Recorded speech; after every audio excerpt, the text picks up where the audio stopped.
Hi friends, according to the greatest scientist on earth, Albert Einstein, a person who has never made a mistake has never tried anything new.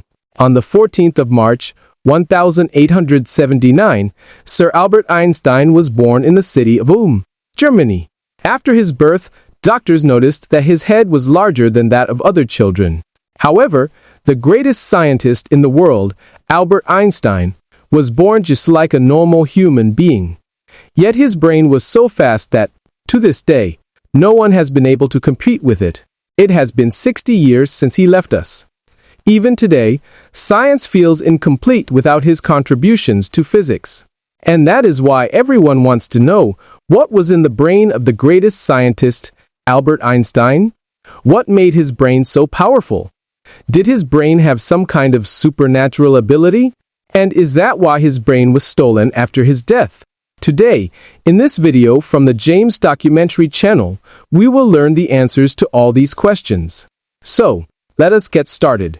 When Sir Albert Einstein was born, his head was significantly larger than other children. Usually, children learn to speak between 1 to 2 years of age, but Albert Einstein did not speak until he was 4 years old. One day, while having dinner with his parents, he suddenly said, "The soup is too hot." Hearing their child speak so clearly for the first time, his parents were both shocked and happy. When they asked him why he had not spoken before, Einstein gave a surprising answer. He said, because everything was fine before.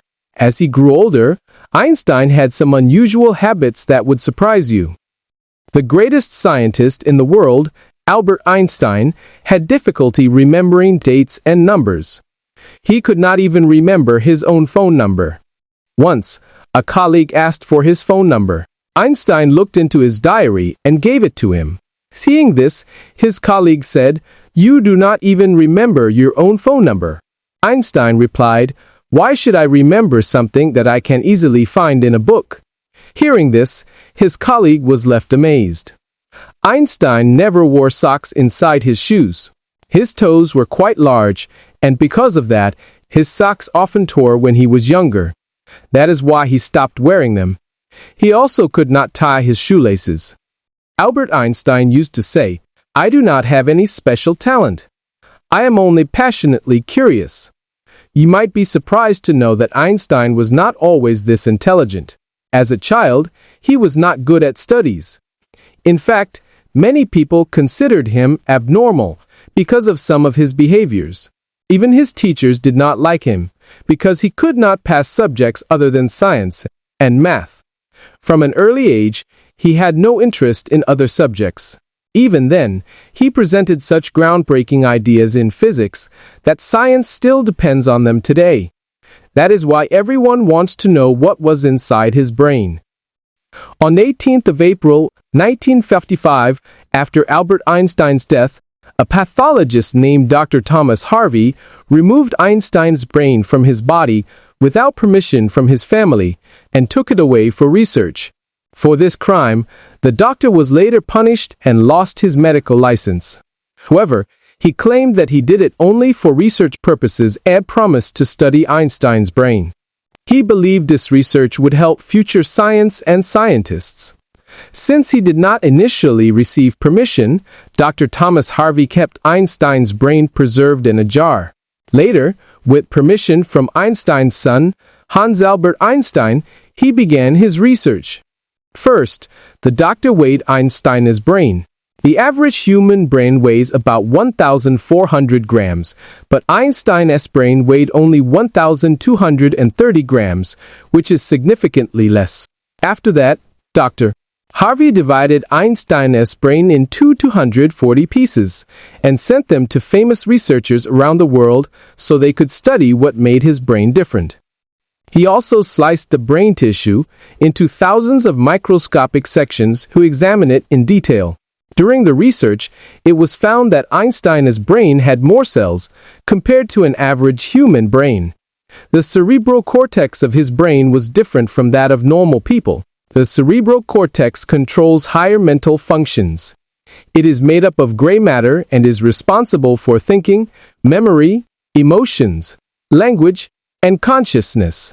This part of Einstein's brain was unusually well developed. Scientists believe this is one of the reasons why Einstein was able to think in extraordinary ways.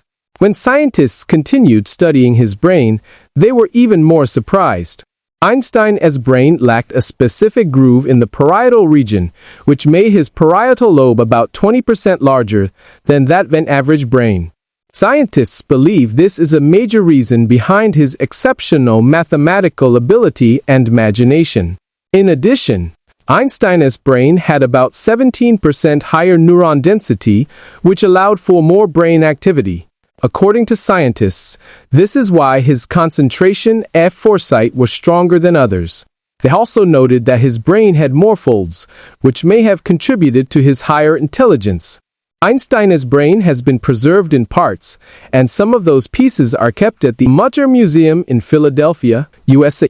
Even though science has advanced greatly, Einstein's brain and intelligence still remain a mystery.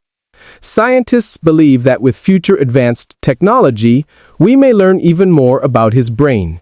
What do you think about what Dr. Thomas Harvey did with Einstein's brain? Be sure to share your opinion in the comments. So friends, that is all for today's video. If you enjoyed it, do not forget to like, comment, and share it with your friends.